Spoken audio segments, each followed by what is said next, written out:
이재명 대통령 성남의 13살짜리 소년공이 화학약품 냄새 맡고 12시간 동안 프레스기가 팔에 끼어서 연구 장애를 가졌던, 그리고 압정은 바닥에 깔아놓고 2시간 3시간씩 자면서 주경야독을 했던 그 소년이 우리의 대통령이 돼서 나타나셨습니다. 네네. 어떻게 보셨습니까? 그 소년공 시절보다 아마 뒤가 몇 배는 더 어려우셨을 거예요. 네. 특히나 이제 최근 몇 년 동안이 맞습니다. 완전히 고난의 행군이었죠.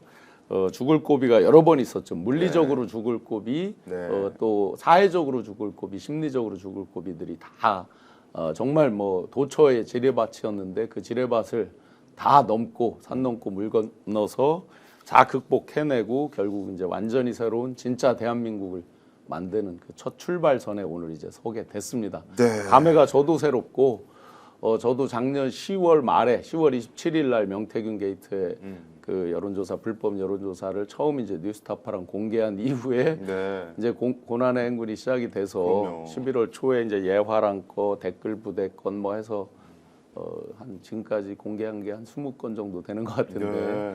그러면서 11월 21일 날 창원지검 이제 조사 받고 24일 날쯤에 이제 자료 다 제출하고 윤석열이 김용현 불러서 이거 안 되겠다 때려 엎어야 되겠다 하면서 이제 12월 3일 날 내란이 일어나고 네.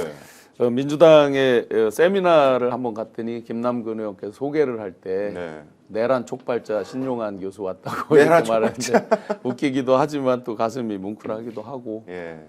어제 같은 경우는 감회가 정말 새로웠습니다. 정말 시민의 한 사람으로서 교수님께 정말 깊이 감사드립니다. 많은 고난의 역경이 있으셨을 텐데 별 꼭 말씀을요. 견디시고 정말 큰 역할 해주셔서 너무너무 감사합니다. 뭐 당연히 할 일 한 것인데 그게 이제 지금 이재명 대통령에 비하면 뭐 아무 일도 어려움이 없는 거고 또 진실을 향한 실체적 진실을 향한 그런 열정 노력 이런 것들은 앞으로도 계속돼야 된다고 봅니다. 네. 오전 6시 21분부터 이제 임기가 시작돼서 국군 통수권도 이양을 받으셨고 7시에 단성증 수령하시고 잠시 뒤에 이제 11시에는 국회 로텐도홀에서 요거 제가 좀 마음이 아픈 게 약식 취임식을 할 수밖에 없는 굉장한 배려죠. 이런 네. 이제 시작부터도 엄청난 이제 고도의 정무적 감각이 아주 네. 제대로 발휘되고 있다. 왜냐하면 누구는 초대하고 누구는 초대받지 못했냐. 그런데 이제 인수위가 없는 그 대선이었고 네. 그러다 보니까 땅땅땅 당선증 하고 바로 이제 사실상 업무 개시란 말이죠. 네. 그러다 보니 누구를 초대하고 누구를 안 하고 그러면 국민들 가운데 특히나 이렇게 이제 염원했던 빛의 혁명의 수많은 국민들이 서운할 수 있거든요. 그렇죠. 그렇게 보면 법에 정해진 3부 요인 포함해서 최소 인원들로 하고 또 자발적으로 축하 나온 시민들은 이제 뭐 나오면서 또 인사드릴 수 있는 거고 그래서 네. 굉장한 그 배려죠 거꾸로 아쉽지만 배려죠. 네. 네. 자, 말씀 나누는 순간 이재명 대통령이 세상에 맞이하는 것에 또 혁혁한 공을 세우신 노영희 변호사님 오셨습니다. 안녕하세요. 네, 안녕하세요. 밤 3시인 거 아닙니까? 저희 다 지금 잠을 못 자가지고 거의 밤을 새워가지고 사실 여기 오는데 위험해서 사고 날 뻔했어요. 운전하셨죠? 네. 너무 고생하셨어요. 제 차 안 타신 게 다행이에요. 저희 같이 네, 아침에 같이 뉴스 했다가. 공장 네. 끝나고 저는 급하게 뛰어나와서 저 택시를 타고 왔고 네. 정말 저는 간밤에 한 새벽에 1시쯤에 개표를 이렇게 보고 있는데 갑자기 서울이 붙어가지고요. 거의 10만 표 차이까지 좁혀지면서 이거 미치겠냐 왜 이래? 그리고 출구조사 결과보다는 표차가 많이 줄면서 안 좋게 났죠. 네. 이게 좀 이겨도 참 마음 한 구석이 씁쓸한 그런 점이 있었거든요. 노 변호사님 어제 어떻게 개표 상황 지켜보셨습니까? 사실은 출구조사를 믿었어요. 네. 근데 출구조사를 믿었는데 그 3사가 공동으로 한 출구조사 말고 JTBC하고 뭐 채널A하고 MBN하고 따로따로 한 그리고 미디어토마토까지 따로따로 한 출구조사가 있었잖아요. 네. 근데 거기서 보니까 약간 그 MBN이 좀 튀더라고요. 그러니까 MBN이 튄다는 거는 기본적으로 이재명 대통령에 대해서 50이 안 된다고 나온 유일한 아마 그랬던 것 같아요. 네.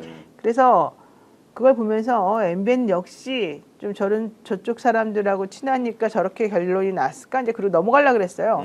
근데 12시 넘어서까지 이제 분위기가 이렇게 심상치가 않으면서 점점 이 김문수 후보하고 이재명 후보 간의 사이의 차이가 좀 줄어드는 걸 보고 조금 놀랐는데 네. 그래도 사전투표 공개되고 어쩌고저쩌고 하면 결국 상관없을 것이다. 그리고 각 방송사에서 당선 확실이라고 했기 때문에 별로 걱정은 안 했거든요.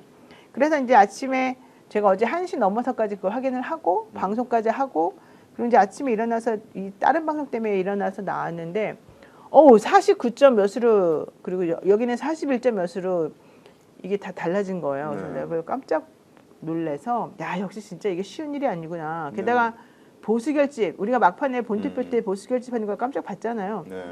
이게 정말 이들의 저항성, 이들의 이 DNA는 우리가 따라갈 수가 없다 이렇게 생각했고 네. 그럼에도 불구하고 부정선거에 붙자도 못 나오게 8% 이상으로 차이가 크게 났다는 거는 매우 의미가 있었다 생각합니다. 네. 실제 이제 그 김문수 후보가 사실은 많이 아쉬웠죠. 어떤 면이 아쉽냐면 당선 확실 이 정도 나오면 그게 이제 추세를 보고 다 확실을 하는 거지 뭐 유력하고 또 다르잖아요. 확실은. 네.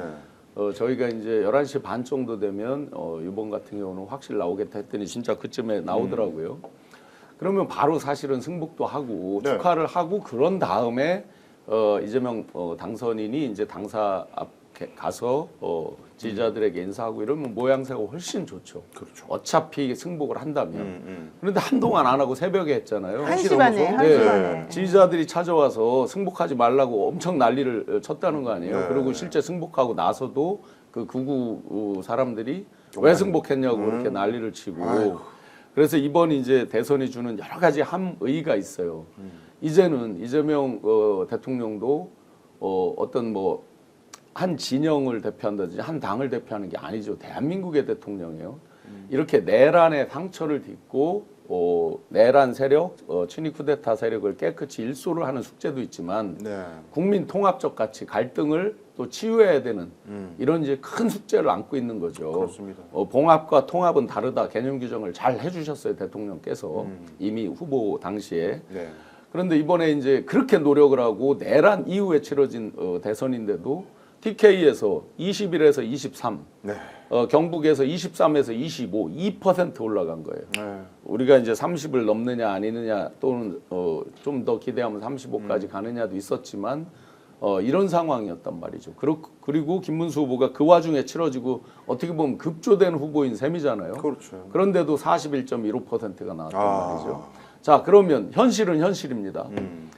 받아들이기 싫지만 인정할 건 당연히 인정하고 사실은 이런 걸 다 예정을 해서 굉장한 통합적 가치를 내세우셨을 거예요. 빨강색이든 파랑색이든 네. 국민들 먹고 사는 거 해결하고 민생 경제 외교 안보 튼튼히 하고 이렇게 이제 계속 강조를 해오셨잖아요. 예. 바로 이제 이런 부분들을 염려를 해서 그렇게 하셨을 거라고 확신을 합니다. 이럴 수 있다라고 생각하셨다. 예, 그래서 완전히 진짜 새로운 진짜 대한민국이 무엇인가를 지금부터 이제 보여줘야 되는 풀어내야 되는 정말 큰 숙제가 있는 아침이죠. 네. 많이 지금 앞으로도 압도적으로 하여튼 스픽스 네. 시청자 여러분들이 밀어주셔야 됩니다. 그렇습니다. 우리 제작진 혹시 가능하시면은 제가 오전에 드렸던 20대 대선과 21대 대선 비교표를 하나 열어주시면 감사하겠습니다. 이게 크기를 좀 키울 수가 있나요? 자, 표를 잠깐 보시면은요, 전 지역별로 제가 이제 분류를 했고 20대와 21대를 비교를 해보는데 이재명 대 윤석열, 이재명 대 김문수 요 대결 구도에서 보시면 서울부터 봐도 이재명 후보가 2%가 채 안 올랐습니다. 1.4 정도 올랐고요. 득표율만 기준으로 하면은 경기도 한 1.2 정도, 인천은 한 2% 정도 올라갔네요. 부산도 2% 채 안 되고요. 그러니까 살짝 2% 내외 정도만 득표율이 계속 올라가 있는 이재명 후보가 그렇고 김문수 후보가 윤석열 때에 비해서 한 9%에서 8%씩 다 빠져 있는데 이건 이준석 쪽으로 거의 갔다 표가. 그러니까 지금 이 표만 쭉 지역별 보시면은 뭐 대구는 물론 21에서 23 방금 지역에 두셨듯이 거의 변화가 없는데 전 지역에 걸쳐서 큰 변화가 없다. 지난 대선과 약간 올라간 수준에 불과했고 결국에 이번 대선에 이 표가 산술적인 수치만 보자면은 이준석과 김문수가 단일했으면은 진짜 박빙승부 펼쳐질 뻔했다 이런 생각도 드는데 물론 다 가지는 않았겠죠 표가 이준석 표가. 그런데 산술적으로는 압도적인 득표율을 기대했던 많은 지지자분들은 조금 실망할 수도 있는 그런 스코어가 아닌가 싶기도 합니다. 근데 그래도 뭐 저는 그렇게까지는 생각하지 않고요. 어차피 지난번에 이준석 후보가 보여줬던 엽기적인 해명과 그 잘못된 사고방식에 사람들이 많이 놀랬고 네. 실제 이준석 후보를 지지한 사람들은 단일화가 만약에 진행이 된다 그러면 나는 내 표를 김문수에게 다 주겠다 이런 사람들이 별로 없었고 내가 나중에 단일화를 하든 안 하든 끝까지 나는 이준석 찍겠다 하는 사람들도 그렇게 많지 않았어요. 예. 그래서 그때 나온 걸로 보면은 단일화를 하게 되면 오히려 이재명 후보에게 표를 주겠다고 한 사람이 29%, 그다음에 나는 그래도 끝까지 변하지 않고 이준석에게 주겠다고 한 게 뭐 40몇 프로 뭐 이런 식으로 정리가 됐었기 때문에 네. 저는 이게 단일화를 했다 하더라도 저렇게 산술적으로 뭐 오히려 더 저쪽이 더 잘 됐을 것이다 이렇게 저는 절대 보지 않아요. 네. 그래서 그런 측면에서 보자면 실제로 그렇게 단일화가 있었다 그러면 오히려 더 이 진보 쪽에 결집을 더 많이 했을 거라고 그럴 수 봐요. 있다. 그래서 그거는 걱정하지 않는데 네. 이제 내가 하고 싶은 말은 그럼에도 불구하고 사실 이 사건, 이 투표는 내란 세력들 때문에 생겨난 투표인데 이들은 그 잘못을 인정하지도 않았고 끝까지 자기네가 잘했다고 버티고 제일 나이 어린 후보마저도 자기가 뭘 잘못했냐 그러면서 국민들하고 싸움이나 걸고 있는 이런 상황, 본질이 뭔지를 전혀 이해하지 못하는 그런 네. 상황인데도 불구하고 국민들이 그들에게 어느 정도 표를 주는구나. 네. 저는 사실 여기서 충격을 받았거든요. 맞습니다. 저는 그래서 그 부분에 대해서 우리가 좀 앞으로 짚고 넘어가고 해결하고 넘어가지 않으면 이 대한민국이 계속해서 분열 양상으로 갈 수도 있겠다 이런 생각합니다. 네. 2017 탄핵 직후의 대선과 이번 대선의 이제 현격한 차이점이죠. 그때는 바로 박근혜라는 사람이 무너지고 사과도 하고 빠졌단 말이죠. 네. 그런데 이번에는 사과도 하지 않았어요. 사실상 국민의힘은 진정성 있는 사과를 한 적이 없어요. 그렇습니다. 대사과만 한 거예요. 네. 심지어 선거 이틀인가 3일인가 앞두고서야 그때서야 탄핵에 대한 당론 입장을 바꿔야 된다라고 나왔는데도 거기서도 또 자기들끼리 싸움이 일어나기 그런 지경이니까 이런 지경에 펼쳐졌는데도 이 정도로 많이 얻었다. 그러면 이제 몇 가지들 이번에 이제 리박스쿨 같은 경우도 홍지욱 기자나 저나 뭐 다 이렇게 기여를 하고 나오고 있지만 이런 부분에서 흑화된 지도자, 네. 흑화 완전히 성공한 이재명 이런 후보 앞으로 그렇게 만들어져서는 안 되는 거잖아요. 불법적으로 수많은 어떤 댓글 작업이라든지 예. 유통이라든지 유포라든지 이런 과정을 통해서 한 사람의 인격부터 어떤 지도자적 자질 이런 것까지를 싸그리 밟고 악마화하는 네. 악마를 넘어서 완전 흑화 또는 뭐 그들이 프랭카드 걸어놓은 거 보면 괴물이라고 그랬고 또 그 지지 선언한 이낙연 씨 같은 사람 뭐 직접적으로 말로 괴물 정권 이런 식으로 표현하잖아요. 이런 일은 다시는 있어서는 안 되겠다. 이런 게 이제 새로운 정부의 또 숙제죠. 정부적으로만 보면 이런 생각 안 드셨어요 혹시? 누군가가 신이 굉장히 많은 것들을 보면서 이렇게 조율을 하는 수치구나. 매번 선거 때마다 저는 그런 느낌을 많이 갔습니다. 그래서 정말 국민들이 놀랐구나. 정말 현명하다는 말을 예, 많이 하죠. 정말 놀랐구나. 어떻게 자 우리가 50을 못 넘긴 건 정말 아쉽습니다. 저도 사전 투표 예측했을 때 제가 가장 근접하게 맞췄다고 그래서 뭐 기분 좋았지만 그에 못 미쳤습니다. 정말 안타깝지만 또 한 가지 주는 메시지가 있죠. 건방지면 안 된다. 네. 예? 겸손해야 된다. 어떻게 보면 황금 분할처럼 이게 옳다 그르다를 떠나서 이 현상을 놓고 봤을 때 겸손해라.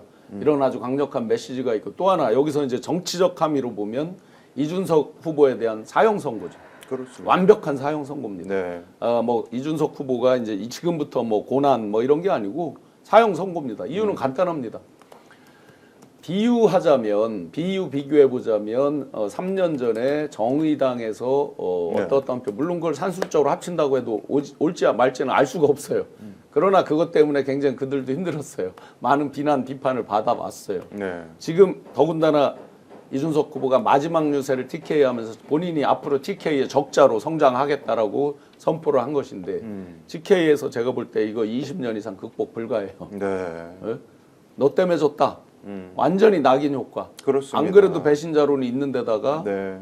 그 부분으로 엎어씌는 거를 국힘에서 더 조장할 가능성이 높거든요. 실제 대구에서 지금 이준석에 대한 분노가 엄청나더라고요. 아마 너 때문에 그럴 졌다고. 예, 예. 그래서 정치적 이준석 후보에 대한 정치적 사형 선고. 물론 앞으로 이제 사법적 리스크가 계속 이어지겠죠. 네. 오늘 방송 어떠셨습니까? 마음에 들었다면 구독, 좋아요로 스픽스를 응원해 주십시오. 여러분들의 구독, 좋아요는 가장 큰 힘이 됩니다. 스픽스 구독, 좋아요.